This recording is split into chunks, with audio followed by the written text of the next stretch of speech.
السلام عليكم ورحمة الله وبركاته. الحمد لله رب العالمين والعاقبة للمتقين ولا عدوان إلا على الظالمين. أشهد أن لا إله إلا الله وحده لا شريك له وأشهد أن محمدا عبده ورسوله صلى الله عليه وعلى آله وأصحابه وسلم تسليما كثيرا. أما بعد. Alhamdulillah, sedikit sambungi Agurta membahas tentang kitab akidah, dan kita akan memasuki pembahasan yang terakhir yang berkaitan dengan rukun iman, yaitu al-iman bil qada'i wal qadar, beriman terhadap qada dan qadar Allah Subhanahu wa taala. Ya. Pertama, agak diaseng qada dan apa yang dimaksud dengan qadar atau takdir. Dia sengi qada ya naritu ya anupuran apa tentu pong Allah Subhanahu wa taala. Qadar juga anugerah apa tentu pong Allah Subhanahu wa taala. Nekia dia sengi qadar ya sesuatu yang ditentukan sebelum terjadi. Dia sengi qada sesuatu yang telah ditentukan dan telah terjadi. Jadi madioloi qadar takdir daripada qada. Narkomelo ke misengi pada launa pajaye, yaitu pajaye sebelum dia gunting kainnya, naukur dia lo, yaro dia aset takdir qadar. Wadi mau pernah tambai, wadi mau pernah kurang. Itu namanya apa namanya? Takdir. Tu pajaye ko napa lebak ni kainnya, kemudian dia tentukan polanya. Wadi mau pernah tambah, wadi mau pernah kurangi. Itu dia asal takdir qadar. Tapi yang kopuran retek ni, dia sudah tentukan polanya dan dia sudah ukur dan gunting. Itu namanya qada. Itu namanya qada. Nekia nareko kita menemukan di dalam nas Al-Quran maupun hadis. Kata takdir berarti mengandung dua ini, ya mato takdir, ya mato qada. Ya, kalau kita menemukan satu lafaz qadar saja, misalnya firman Allah Subhanahu wa taala, khalaqa kulla syai'in faqaddarahu taqdira. Artinya lafaz-lafaz qadar, takdir yang kita temukan di dalam Al-Qur'an maupun hadis, maka maksudnya mencakup dua, yaitu qada sendiri dan qadar itu sendiri dan qada. Jadi itu perbedaannya antara takdir dan antara qada dan qadar. Ngarabani pajaye. Nareko dia pun retei berarti itu takdir. Wadi mau pun luangi, wadi mau pa naukur. Tapi nareko rete ni kaina itu namanya qada. Sesuatu yang telah diputuskan, ditentukan dan telah diputuskan. Baik. Pepogai batita, bagaimana kita beriman terhadap qada dan qadar Allah Subhanahu wa taala. Ya nasabaya ko di bumi malomo gampang bahwa saya beriman terhadap takdir Allah Subhanahu wa taala. Nekia bagaimana cara kita beriman terhadap takdir Allah Subhanahu wa taala. Yang pertama, maka daki beriman bahwa Allah mengetahui segala sesuatu. Matepeki maka Allah Maha tahu atas segala sesuatu. Ini pondasi yang paling utama dalam iman kepada qada dan qadar Allah Subhanahu wa taala. Karena nantinya segala sesuatu yang Allah putuskan dan Allah tentukan dan sesuatu telah terjadi, ketika kita mengetahui bahwa Allah Maha tahu, itu kita akan merasakan ketenangan. Maka nisbah Allah Ta'ala, Allah Maha mengetahui apa yang dia perbuat. Jadi Ekogai bateta beriman kepada qada dan qadar Allah. Yang pertama, kita harus beriman bahwa Allah mengetahui segala sesuatu. Maka dari Allah Subhanahu wa taala dalam surah Al-Maidah ayat 97, lita'lamu anna Allah ya'lamu ma fis samawati wa ma fil ard wa anna Allah bikulli syai'in alim. Agar kalian mengetahui, maka dari Allah Subhanahu wa taala mengetahui apa yang ada di langit dan di bumi, ya, dan sesungguhnya Allah mengetahui segala sesuatu, Maha mengetahui segala sesuatu. Itu surah Al-Maidah ayat 97. Kemudian dita di surah At-Talaq ayat 12, maka difung Allah Subhanahu wa taala, Allahul ladzi khalaqa sab'a samawat, yaitu fung Allah Subhanahu wa taala pancaji sab'a samawat, ya, 7 langit, ya, 7 susun langit, wa minal ardi mislahunna, makotopan itu tanah 7 lapis. Jadi langit itu 7 lapis, tanah juga 7 lapis. Cuma kalau kita melihat Al-Quran maupun hadis, magiro narekona rampe langit itu bentuknya jamak, maka dia as-samawat, langit-langit. Sisana maka ada bumi, maka ada wal ardi, bumi. Padahal bumi juga 7 lapis. Narampe panrita tafsireta maka ada yaminah kada as-samawat nasabairo langit 7 lapis dan berongga, betuannya berongga antara lapisan satu dengan selanjutnya itu ada celah, ada ruang di mana makhluk hidup di situ.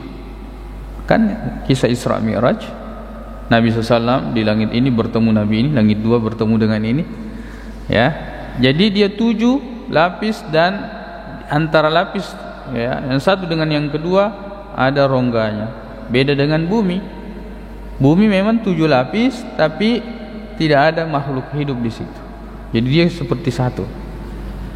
Ya. Dalam hadis Nabi SAW disebutkan bahwa orang yang mengambil tanah sejengkal itu nanti akan dipikulkan sampai 7 lapis tanahnya. Jadi itu juga dalil bahwa tanah itu 7 lapis. Gimana tuh? Yaitu dalilnya surah At-Talaq ayat 12 bahwa tanah itu juga 7 lapis. Wa minal ardi mithlahunna yatanazzalul amru bainahunna lita'lamu anna Allah ala kulli syai'in qadir, agar kalian mengetahui bahwa Allah Maha mampu, Maha sanggup atas segala sesuatu, wa anna Allah qad ahata bi kulli syai'in ilma.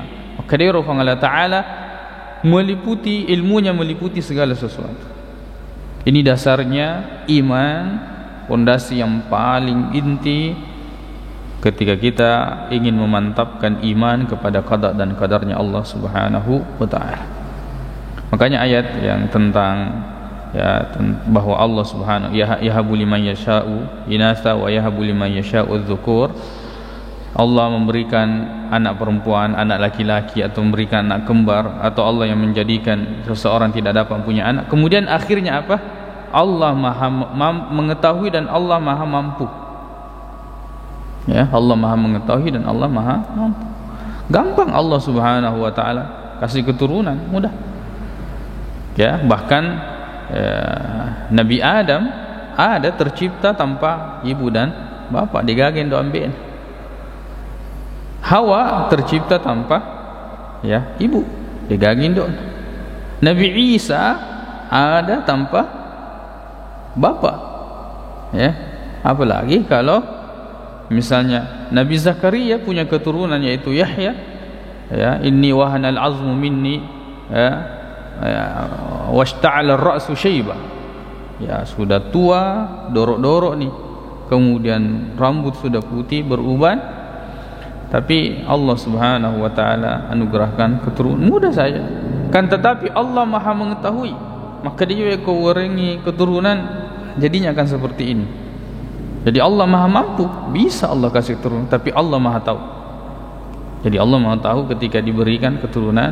Makanya itu termasuk di antara hal yang diharamkan kalau kita membatasi KB, ya, keturunan, kalau takut, ya, tentang nasib. Kecuali kalau mengatur itu beda pembicaraannya, mengatur jarak keturunan, kelahiran. Tapi kalau karena alasannya takut miskin, itu tidak dibenarkan di dalam syariat. Baik. Allah Maha mengetahui. Kemudian yang kedua, biko kebetulan pada qada dan qadarnya Allah, kita harus beriman bahwa segala sesuatu telah tercatat di Lauhul Mahfuz. Ya, kan tenang itu ya kok kekejadian maka dekat. Pura mana no ki Allah Taala. Allah sudah tentukan. Ya. Kanya maka dia Allah Subhanahu wa taala dalam surah Al-Hajj ayat 70, kada alam ta'lam. Dia gemisteri maka da annallaha ya'lamu ma fis samawati wal ard. Bahwa Allah mengetahui apa yang ada di langit dan di bumi. Inna dzalika fi kitab. Bahwa itu tercatat di dalam kitab. Kitab yang dimaksud di sini adalah Lauhul Mahfuz. Inna dzalika 'ala Allahi yasir. Menjepu ya mudah bagi Allah Subhanahu wa taala. Juga dalam surah Al-Hadid kita bisa lihat di ayat 22, maka dia Allah Taala, ma asaba min musibatin. Apa saja yang menimpa dari musibah, agi-agi kenaki ya, fil ardi, di bumi, wala fi anfusikum. Begitu pula pada diri kalian, agi-agi kenaki dari musibah, illa fi kitabin ya min qabli an nabra'aha. Jadi itu pura tercatat semua. Allah Subhanahu wa ta'ala telah mencatatnya. Inna dzalika 'ala Allah yasir. Itu mudah bagi Allah Subhanahu wa ta'ala. Begitu pula surah Yasin kita bisa lihat di ayat 12, inna nahnu nuhyil mauta ya wa naktubu ma qaddamu wa atharahum wa kulla syai'in ahsaynahu fi imamin mubin. Imam yang dimaksud sini kitab yang ada di Lauhul Mahfuz. Kami menghidupkan menghidupkan yang mati dan ya mencatat apa yang telah mereka lakukan dan apa yang mereka tinggalkan. Segala sesuatu kami kumpulkan catatannya di dalam kitab ya yang terjaga, yang jelas, fi imamin mubin. Jadi itu diantara cara kita beriman kepada qada dan qadarnya Allah, bahwa yang pertama Allah Subhanahu wa ta'ala mengetahui, kemudian Allah Subhanahu wa ta'ala telah menuliskan ya. Jadi al-ilmu wal kitabah, mengetahui, setelah itu menuliskan takdirnya. Kemudian selanjutnya adalah al-masyiah, maka dia Allah Subhanahu wa ta'ala ya maha berkehendak. Artinya segala sesuatu terjadi atas kehendak Allah. Agi-agi terjadi di muka bumi ini, itu pasti terjadi atas kehendaknya Allah Subhanahu wa ta'ala. Makanya sihir itu benar, tapi terjadi atas izin Allah ya. Sihir itu sesuatu yang terjadi, tapi terjadi atas izin Allah Subhanahu wa ta'ala. Nabi Muhammad SAW itu pernah terkena sihir, dan ini sebagian orang mengingkari ya, bahwa tidak mungkin Rasulullah kena sihir, tapi ternyata dijelaskan di dalam riwayat-riwayat bahwa Nabi SAW terkena sihir. Di antara pengaruh sihir itu ya Nabi ya, seperti dia pernah mendatangi istrinya padahal tidak ya, itu pengaruh sihir terhadap beliau. Jadi sihir itu terjadi tapi dengan izin Allah Subhanahu wa ta'ala dan dengan hikmah yang ingin diberitahukan oleh Allah Subhanahu wa ta'ala.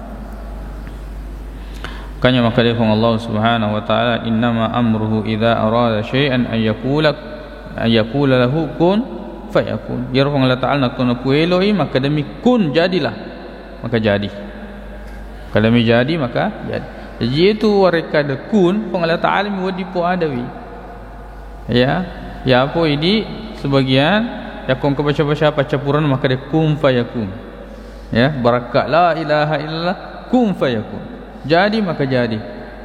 Jadi itu mengambil haknya Allah Subhanahu wa ta'ala.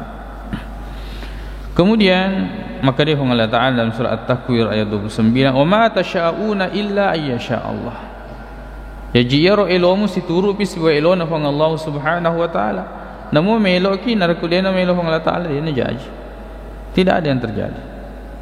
Jadi yang pertama kita harus mengilmui yang pertama kita meyakini bahwa Allah Maha mengetahui. Kemudian yang kedua, Allah telah menuliskan semuanya di Lauhul Mahfuz. Kemudian yang ketiga, bahwa Allah berkehendak atas segala sesuatu. Tidak ada yang terjadi kecuali semuanya Allah Subhanahu wa taala telah tentukan.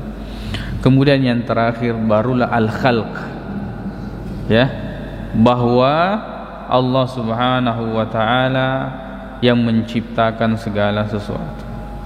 Jadi Allah Maha mengetahui, Allah telah menuliskan semua takdir, Allah Maha berkehendak atas segala sesuatu, kemudian Allah ciptakan.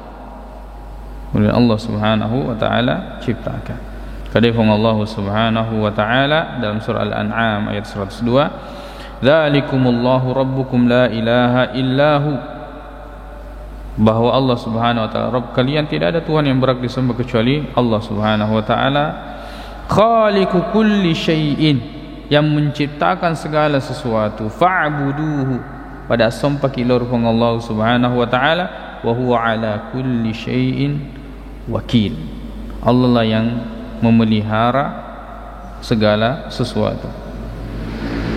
Beritahu Allah Subhanahu wa taala dalam surah As-Saffat ayat 96, "Wallahu khalaqakum wa ma ta'malun." Allah menciptakan kalian dan apa yang kalian kerjakan. Ya, Allah Subhanahu wa taala menciptakan segala sesuatu. Jadi makoniro batita beriman terhadap qada dan qadarnya Allah. Ya. Jadi kita harus mengimani. Jadi ini maratibnya. Nah, sepandritata ini maksudnya tingkatan-tingkatan memperbaiki iman kita di dalam takdir. Ya. Dan itu memiliki buah. Jadi manfaat iman kepada takdir apa? Ya, yang pertama bahwa seseorang selalu akan bersandar kepada Allah. Ya komgeloi tepuk ni tujuannya ya qada dan qadar, dia tidak akan bersandar kepada selain Allah. Ya, bagaimana mungkin mau bersandar kepada selain Allah? Allah yang Maha mengetahui, Allah yang telah menentukan segala sesuatu, Allah yang kemudian berkehendak atas segala sesuatu, Allah yang menciptakan segala sesuatu. Ya, berarti dia hanya akan bersandar kepada Allah Subhanahu wa taala. Dia gagasan tersenna sangadinna lorfong Allah Subhanahu wa taala. Kemudian di antara asarnya ataukah dampak baiknya daripada iman ini, seseorang akan merasakan ketenangan hidup. Mesti tenang. Hagi-hagi poliwi. Baik itu sesuatu ujian, dia akan tenang. Kalau uji sikap Allah Taala. Dikasih nikmat, dia tenang. Wah, purana tentu Allah Subhanahu wa taala. Hari itu rezekinya sekian, purana tentu Allah Subhanahu wa taala. Makanya itu mangkanatil dunya hammahu ja'alallahu al-faqra baina 'ainihi. Siapa yang menjadikan dunia itu sebagai prioritasnya, orientasinya, pokoknya lino basi terus-terusnya pikir iki, maka Allah akan menjadikan kefakiran di depan matanya. Selalu takut. Ya. Kalau seseorang takut miskin, itu janji-janji syaitan. Asy-syaitanu ya'idukumul faqra wa ya'murukum bil fahsya. Syaitan yang menjanjikan kalian itu kefakiran. Syaitan yang selalu menjanjikan kepada kalian kefakiran. Fakiran ini jangan anggap berupa harta saja. Ya. Misalnya orang kalau berusaha, dia dulu berusaha kalau tidak berurusan dengan bank, politik model lain. Kefakiran kan? Maka dia mulai berusaha, dia mulai meningkat usaha dia dah ada doi bank. Itu kan syaitan yang membisikkan itu. Ya. Dia gagal masuk lagi ditutup rupanya misalnya pakai cadar atau melopol ada jilbab. Itu kan kefakiran, menjanjikan kefakiran. Banyak hal sehingga orang itu meninggalkan agama Allah Subhanahu wa taala. Syaitan yang menjanjikan, syaitanu ya'idukumul faqr. Jadi siapa yang menjadikan dunia sebagai sesuatu yang selalu dipikirkan, maka Allah akan menjadikan kefakiran di depan mata. Wa farraqallahu amrahu. Allah akan memisahkan dan mencerai-beraikan urusannya. Jadi mana urusan pusing 7 keliling. Padahal jadi urusan atau 1-2 saja urusannya. Walam ya'tihi dunya illa ma qaddara lahu. Padahal ya rahmatun untuk sesuatu yang telah ditakdirkan. Nah, selain ini sempajannya, ya, salatnya ditinggalkan 5 waktu. dia tinggalkan semua kewajibannya, ya motor matu naruntuk, maka ada 50 sebu naruntuk siko motor, padahal dia ditinggalkan semua salatnya. Siko motor Allah telah tentukan seperti itu, ya. Tapi siapa yang menjadikan akhirat sebagai tujuannya, Allah Subhanahu wa ta'ala akan menjadikan kekayaan di dalam hatinya. Tenang dia, tenang. Kemudian ya, Allah Subhanahu wa ta'ala akan mengumpulkan urusannya, mega bisnisnya, mega bagaimana, tapi Allah mudahkan semua, ya. Allah mudahkan semua. Allah selalu menolongnya. Seharusnya dia ditipu di sini, tidak jadi lagi ditipu, karena Allah menolongnya. Allah mengumpulkan urusannya, padahal mega urusannya. Kemudian wa ta'tihi dunya wahya, ya, dan dunia mendatanginya itu dalam keadaan hina. Maka itu sedih dulu ada lino, tapi kemudian dia memiliki keuntungan yang banyak. Ya, ini ilmu dan pengamalan apa ya?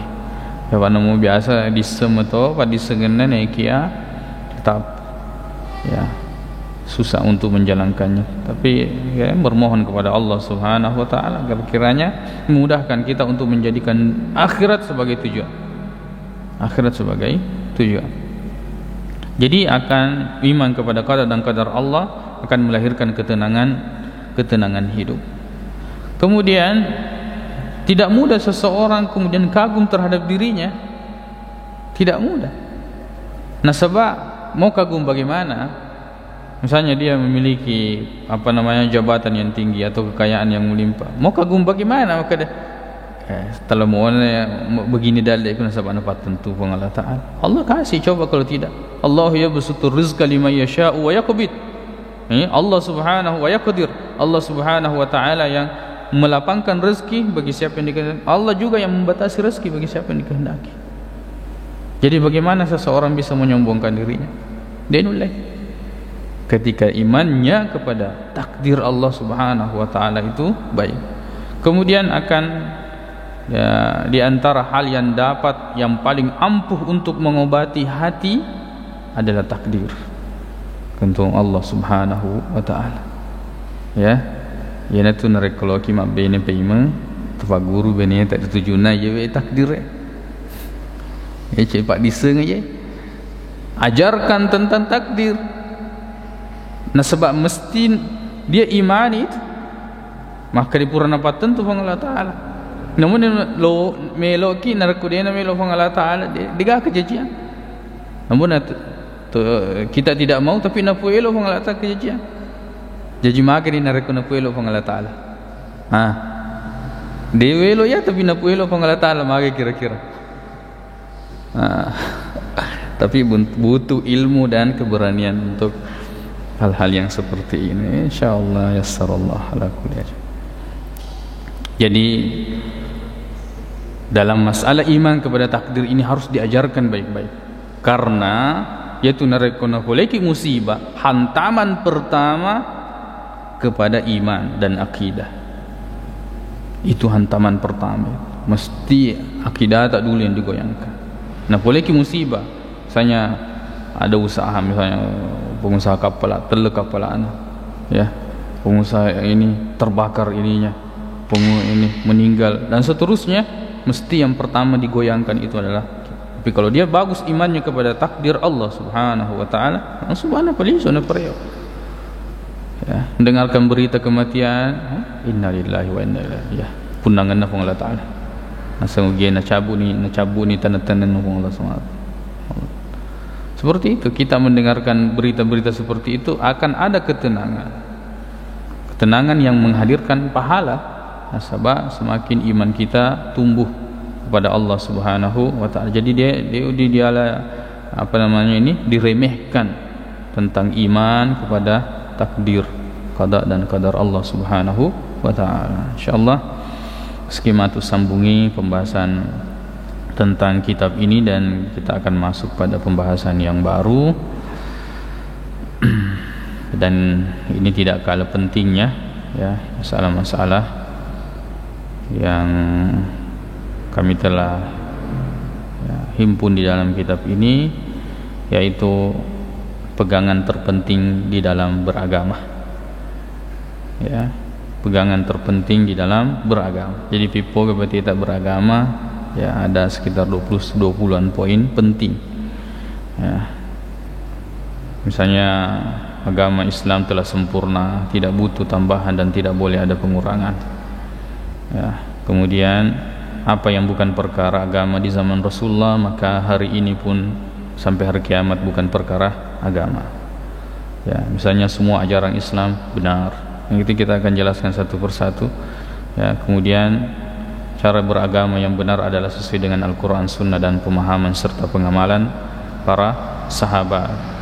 Misalnya kemaksuman telah terkubur bersama Rasulullah, artinya dia negara atau maksum, terhindar dari kesalahan.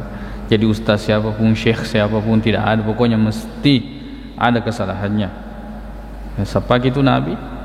Kalau cari guru yang tidak ada salahnya, mesti ada salahnya. Ya, insyaallah kita akan jelaskan satu persatu di kesempatan-kesempatan berikutnya. Ya, semoga Allah Subhanahu wa taala memberikan kepada kita nikmat kesempatan. Tayyib. Wallahu taala a'lam wa a'lam.